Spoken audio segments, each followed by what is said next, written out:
Welcome to Ponytails and Pep Talks, the podcast where blowouts, breakdowns, and breakthroughs are a weekly discussion. I'm your host, Regina. For over 3 decades, I've been behind the salon chair as a stylist, an owner, and yes, your favorite unlicensed therapist. I have heard it all. The tears, the triumphs, the you won't believe what just happened stories from courageous women overcoming incredible obstacles. So let's meet one of them right now on Ponytails and Pep Talks.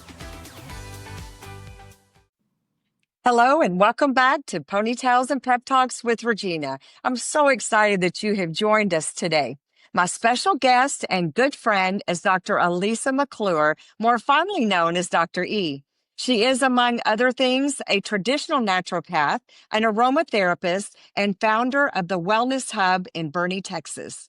With a strong foundation in her faith, Dr. E's approach to mind, body, and spiritual healing takes women on a journey of wellness that nurtures the whole person.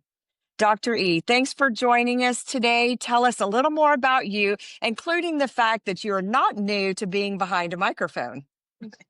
Well, thank you, Regina. I'm thrilled to be here, and congratulations for having such a wonderful platform now. It's really Thank amazing. you. Yeah, was a co-host for a radio show for 4 years on WOAI, and it was called Wellness Matters, and it was a live show with call-in guests, so it was a lot of fun. So this feels a little comfortable for me today, but not too much. Not too much. That's great, though. So let's get started with, for those who don't know you, can you share what led you into the world of holistic women's health? Well, as most women's stories are, you're looking for answers and you can't find them in the traditional ways. And not only for yourself, but for family members or loved ones. When there's just no answers, you cannot find a way to solve the problem. So you have to start, like me, I started just doing my own research. And I thought, well, as I'm researching and studying and learning about the body and how it works, and of course, walking in faith that I would find an answer, I just said, well, I might as well go back to school and just get some credit for all of this research I'm doing. So I did. And within a few years, I became a traditional naturopath. And now I'm a licensed spiritual healer. And I help people along their journey by not including just the body, but the mind and the spirit, which is the holistic approach. So whenever you say naturopath, what does that mean to most people? Well, a naturopath is using the things of nature or those things that God has provided for us. In the Bible, there's a lot of health advice. And I started researching the Bible, so it's a natural way of healing. So where you have medical on the other side of this, which is, of course, all the typical things that we know about. This is the other side, using plants and herbs and oils and other forms of supplementation that help build the body back up and support it. Yes, I think that that's what we're missing with medications or things that doctors do like to prescribe. Sometimes it's going back to the root of what's going on. And usually healing the root is going to have to go back to more natural things, back to plants, back to aromatherapies, back to things like that. So I appreciate that is what, you're helping to put out there and have studied a lot of that. One of the things that you do teach on that I'm hearing a lot in the media is things about disrupting our endocrine system. Because there's so many things out there now that supposedly do that. So should we be concerned about that? And what can we do about it? Well, absolutely, we should be concerned about it because it is everywhere these days. And when you think about it, there are things we can control and things that are out of our control, like the air we breathe, right? When we go outside, we know there's cars and trucks and pollution and all kinds of things, right? So we can't really change much of that except on our own level where we are. In our own homes, we can control more of our atmosphere. It's what we breathe, what we eat, what we bring into our house, the all the products that we use, synthetics, fragrance, um, plastics, microplastics. I mean, you could think of a lot of current buzzwords that we hear on a daily basis that are endocrine disruptors. So, as we breathe them, as we put them on our body, as we eat them in our food, it's causing a disruption in our endocrine system, which is our master messaging system in our bodies. Dr. E, there's definitely a lot of plastics and radio waves, all these kind of things that are around us. What are the symptoms that women will be feeling when all these things are overwhelming our bodies? The most common things I hear are brain fog, mood Mm, changes, like unexplained emotional kind of things that are happening, uh, fatigue, sleep issues, that mm, stubborn weight gain that yes. just sort of keeps happening no matter how much we work out and do other things.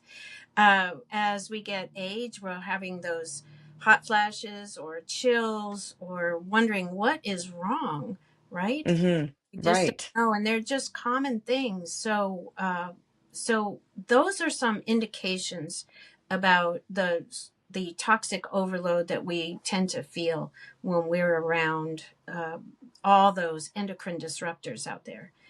So it's what you eat, what you put on your skin, what you breathe, the things that you drink. So so it's good to step back, and if you're feeling some of these symptoms consistently, then Hmm. the first thing we tend to reach for is some kind of symptom reliever, right? But Yes. we've got to Energy drink, energy anything. drink or something like that.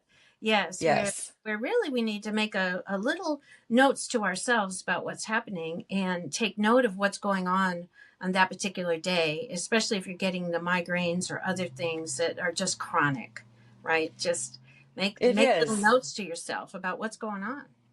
Yeah, the things that we're thinking nowadays or saying nowadays is normal, because so many people are experiencing them.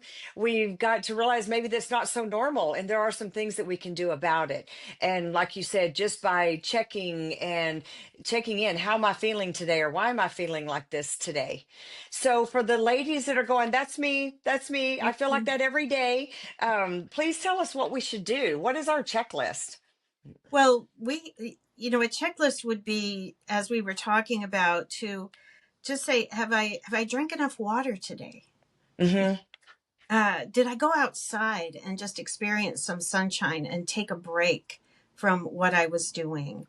Uh, did I eat something today? And if I ate, what was it? Was it really good whole food, or was it just I don't have time, drive through junk food, grab something kind of thing? So these are the daily things that we can do to make a difference. We can just take a moment and breathe. Even if you're in Yes. the car and say you're in the pickup line at school or something, or you're on the way to the grocery store, just take that breath and give yourself a break that way. Maybe turn on some music in your car that is more calming. There's lots of little things on a daily basis Hmm. that we can do. I think that's kind of leads into my next question, because you teach so many amazing classes, Mhm. and I definitely will be coming back to revisit your knowledge on so many other topics that you are literally an expert on. But for today, tell us what it means to practice wellness daily. What would that look like on a daily basis? Yes, and that's the important part. We try to make these huge changes all at once. Sometimes, like, I'm going to do it. Today's the day. And then, of Yeah. course, it's overwhelming to us and we stop or we quit. So, making these small changes throughout the day where we're actually practicing a habit. And as they say, generally speaking, a habit takes repetition, repetition, repetition, right? Yes. So, as we add these things to our daily life, then it becomes a habit and we no longer have to think about it. We just do it automatically. And that's what practicing wellness daily is, that by the end of 30 days, say, and you've been able to make some of these really simple changes on a daily basis, you'll see some results in that 30 days. And you might feel calmer, or you might have less episodes of whatever had been happening before, or you might find that you're sleeping better just by making Oh, yeah. small changes every day. Well, as a matter of fact, you do have something a little extra for us today, just on that, just so that we can follow something. Tell me a little bit about the list, our checklist that you have. Well, I find that checklists, sticky notes, all kinds of things are very helpful for people to keep a reminder in front of them. So we have a printable that your guests will be able to print out, and it talks about the I did daily, that. oh, yeah, the daily foundations, the hormone smart living, which is looking at what endocrine disruptors may be in your house, something you can do. Yes. Your mind, so things that you can think about, prayerful meditations, maybe affirmations, those type of things. Your weekly wellness practices, which might mean different ways of shopping so that you're prepared for the food that you want to eat that's healthy for you. So you have a plan. And then Yeah. just a monthly check in too to see how you're doing as you add these things to your daily life. And that way you'll be able to not only have see what you've been doing, but then you can have success, which then we all love to celebrate. It doesn't matter how small it is, it's an Yes, accomplishment. it is. So on our list, we put mind, body, and spiritualness. Yes. I almost think we need to turn that around. I think maybe our spiritualness and where we're looking for that should be first, and then getting our mind where it needs to be and set on these things, and then the body comes in a line. Do you agree with that? Yes, it actually goes both ways because when we feel better, we do better. But Hmm. when our spirit is feeling bright and we're really connected in our spiritual life, then our mind gets ourselves in the right space, and then our body will follow as you're giving it the things it needs for the foundational wellness of nutrition and water and vitamins and minerals and all those things that we see every single day, right? We just have to know Right. and do it. The action is the most important part. So, yes, either direction it works, Okay. but it's the integration of the three parts of who we are that begins to make it a healthy lifestyle so that you're not always going on, going off, going on. Oh, I'm going to try this, I'm going to try that. That it becomes more consistent and then you get results. I definitely think that. So my thought on that was you've got all these people that are on medications, Hmm. and they need to know they can't just go, okay, throw out the medicines. I'm just doing traditional only. Is there a phase in there where you kind of work yourself into being more natural? Yes, absolutely. If you want to go on a natural, a wellness journey that's natural, you absolutely have to and include your doctor with that. And hopefully they're Okay. going to agree with that, that you want to go a more natural way. And then you have to work together to be able to do that. So hopefully you Hmm. have a good relationship with a primary care doctor. And if you're on any type of medications at all, they have to know what you're doing, and because there's certain Hmm. complications and other things that you need to know about, so it isn't just cold turkey stop. No. And I always tell people you must involve your doctor, and I'd be glad to help you ask some Hmm. questions that you might need to ask, that if you're working toward having a more natural lifestyle. Yes. Yeah, that's a good idea.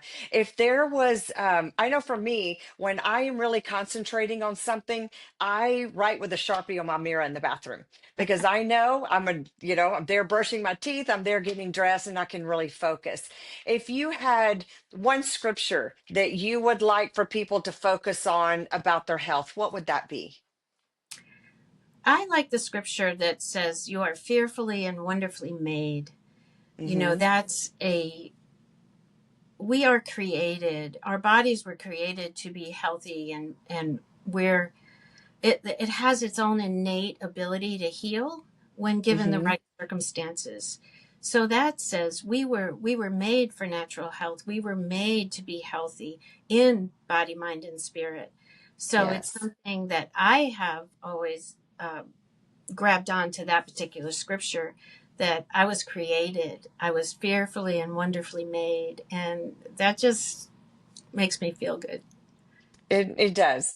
Yes. I can see that. So, there are listeners out there because, like you said, you'd love to help, them find the right questions to ask their particular doctors. Where can we reach you? Where can we get a hold of you? Well, I do have a website, and it's my name, elisamcclure.com. And there's a Okay. contact me button there. So you can just click that button and send me a message. Perfect. Well, thank you, Dr. E, for the information about our health is always a gift, always, and especially when it's one with natural ideas and remedies and things to do. So thank you, listener. This will not be our last time to hear from Dr. E. Our Bobby Pin points today are daily goals for food, fitness, and faith, plan for a whole body healing. A merry heart does good like a medicine, so laugh all you can today. Keep your ponytail high and your hopes even higher. And don't forget to like and subscribe, and understand that when you subscribe, you're not paying for anything. You're just telling YouTube, I like this and I want to know when it comes on again. Thank all of you and have a blessed and healthy day.